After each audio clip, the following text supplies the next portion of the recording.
Merhaba araştıran insanlar. Meleklere ait ilahiler olduğu iddia edilen gizemli sesleri sizlere dinleteceğim bir videoyla beraberiz.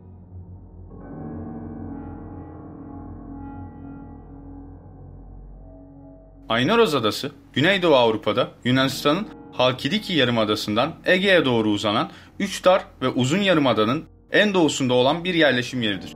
Resmi adı Aynaroz Özerkişisel Devleti olan bu yerin Yunanistan toprakları içinde 390 kilometrekare alanda özerk bir devlet yönetimi vardır. 10. yüzyılda dinsel bir topluluk olarak doğan Aynaroz, Bizans, Osmanlı ve Yunan egemenlikleri boyunca bağımsızlığını korumayı başarmıştır. En önemli yeri Atos Dağları'dır. Bu dağın diğer bir adı da Yunanistan resmi bölgeler sisteminde Kutsal Dağ Rahipleri Özerk Bölgesi olarak geçer. Birbirinden kale surlarıyla ayrılmış geniş avlulu 20 Ortodoks manastırından oluşur. Aynaroz, 20 manastırı temsil eden 20 kişilik bir meclisle yönetilir. 20 manastırında mimari yapısı aynıdır. Yüksek surlarla ve bir kule ile etrafı çevrilmiştir. Aynaroz'da yaşayan yaklaşık 2000 kişinin hepsi erkektir. Bunlar manastırda çalışanlar ve din adamlarıdır. Komünal bir yaşam tarzları vardır. Çünkü 1000 yıldır bu topraklara bir tane bile kadın ayak basmamıştır. Tek ulaşımı deniz yoluyla yapılır ve isteyen her erkek bile yarımadaya giremez. Bölgenin tarihine bakacak olursak, Atos Dağı ve yarımada adını Trakyalı bir devden alıyor. Poseidon'a dev kayalar fırlatmayı hobi edinmiş olan bu dev, kayayı denize düşürünce Atos Dağı'nın oluştuğu söyleniyor. Atos, Poseidon'un gazabına uğrayanlardan biridir. Diğer bir söylenceye göre tam tersi olarak Poseidon Atos'a dev bir kaya fırlatıyor ve Atos'un altında kaldığı bu dev kaya Atos Dağı oluyor. Yarımadanın kutsal olmasına Meryem Ana vesile olmuştur. Adanın kutsal olmasının sebebi ise söylencelerde Meryem Ana'nın kötü bir deniz yolculuğundan sonra bu güzel bölgede karaya çıkması ve bölgeyi çok beğendiği için Tanrı'nın burayı ona hediye etmesiyle Yarımada'nın Bakire Meryem'in bahçesi olarak anılmaya başlamasıdır. Ayranoz'da dünyevi zevklere yer yoktur. 10. yüzyıldan sonra manastırlar yapılmaya başlanmıştır. İlk dönemlerden beri keşişleri huzuru ve adanmışlığı sağlamak için kadınların girmesini yasaklamıştır. Bölgenin kutsal durumu ve savaşlardan göreceli olarak hasar almaması, tarihi, muhteşem sanat eserlerinin, metinlerin ve ikonaların çokça bulunmasını sağlamıştır. Efsaneye göre Hz. İsa bu bölgeden geçerken Tanrı'dan burayı koruması altına almasını istemiştir.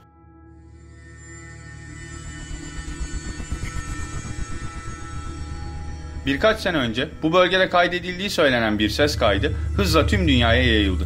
2010 yılında Yunanistan'daki Kutsal Atos Dağları'nda bir turist tarafından kaydedilen ve kaynağı bilinmeyen bu seslerin meleklere ait olduğu iddia ediliyor.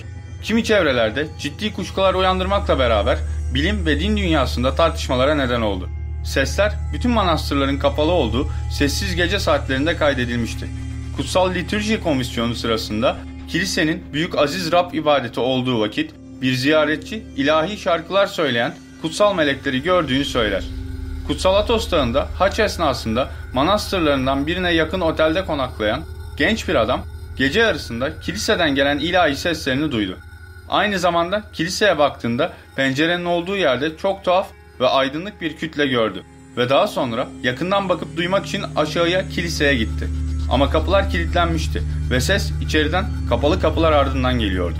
Bu sırada pencerenin olduğu yerdeki aydınlık kütleye dikkatle baktı ve onun melek silüetinde olduğunu gördü. Onu gören silüet bir süre daha orada kaldı ve sonra hızla yok oldu. Bu sırada genç adam sesleri teybe almayı başardı ve sesler kaydedildi.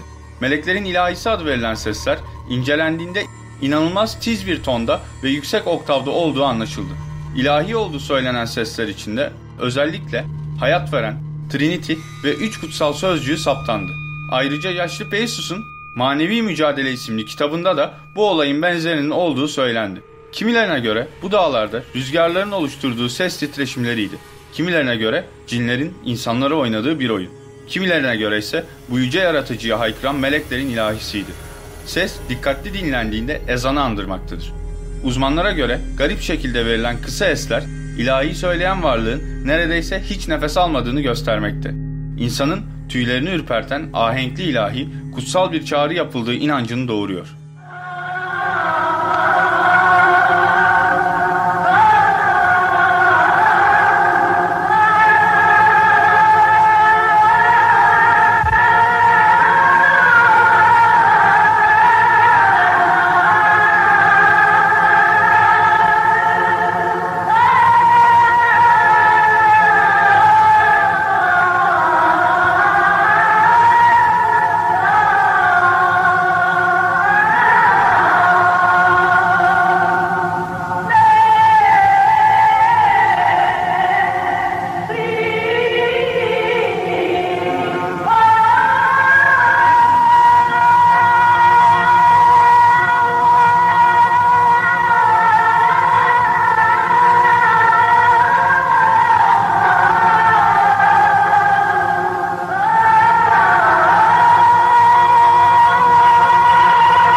Tüm soru, görüş ve önerileriniz için bana Instagram hesabımdan ulaşabilirsiniz.